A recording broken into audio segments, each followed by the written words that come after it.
നമുക്കിന്ന് വേഗത്തിൽ അതുപോലെ തന്നെ വളരെ ടേസ്റ്റിയായി തയ്യാറാക്കാവുന്ന ഒരു കക്കാത്തോരൻ്റെ റെസിപ്പി കണ്ടാലോ. അതിനായി ഒരു ചെറിയ സവാള, ഒരു പിടിയോളം കൊച്ചുള്ളി ചെറുതായി അരിഞ്ഞു വെക്കുക. അടുത്തതായി നമുക്ക് വേണ്ടത് 10-12 വെളുത്തുള്ളി, 1 ഇഞ്ച് നീളത്തിലുള്ള ഇഞ്ചി, 2 പച്ചമുളക്, പിന്നെ കുറച്ച് കൂടുതൽ തന്നെ തേങ്ങാക്കൊത്ത് എന്നിവ ചെറുതായി അരിഞ്ഞു വെക്കുക.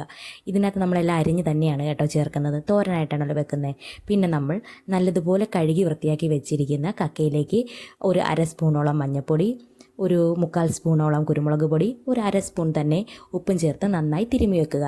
ഇതൊരു 1/2 കിലോ കക്കയാണ് കേട്ടോ. അടുത്തതായി നമ്മൾ ചെയ്യുന്നത്, ഒരു ചട്ടി വെച്ച് അതിൽ എണ്ണ ചൂടാകുമ്പോൾ കടുക് പൊട്ടിച്ച് കുറച്ച് വറ്റൽമുളക്, കറിവേപ്പിലയും നമ്മുടെ കുറച്ച് കൊച്ചുള്ളിയൊക്കെ നന്നായി കടുക് താളിക്കുന്നത് പോലെ താളിച്ചെടുക്കുക. അതിലേക്ക് നമ്മൾ അരിഞ്ഞു വെച്ചിരിക്കുന്ന തേങ്ങാക്കൊത്ത് ചേർത്ത് കൊടുക്കുക.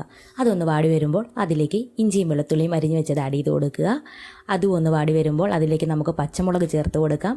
പച്ചമുളകും ചേർത്തതിന് ശേഷം നമുക്ക് ചെറുതായി അരിഞ്ഞു വെച്ചിരിക്കുന്ന കൊച്ചുള്ളിയും സവാളയും നമുക്കിതിലേക്ക് ആഡ് ചെയ്ത് കൊടുക്കാം. വേണമെന്നുണ്ടെങ്കിൽ ഈ സ്റ്റേജിൽ നമുക്ക് കുറച്ച് ഉപ്പ് ചേർക്കാം കേട്ടോ, പക്ഷേ ഞാൻ ചേർക്കുന്നില്ല.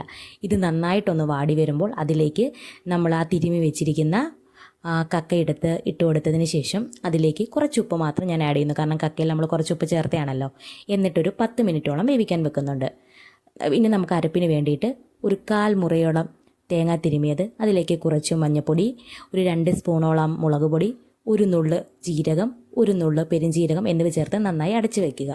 അപ്പോഴേക്കും നമ്മുടെ കക്ക വെന്തിട്ടുണ്ടാവും. അതിലേക്ക് നമുക്ക് ഈ അരപ്പിട്ട് കൊടുക്കാം.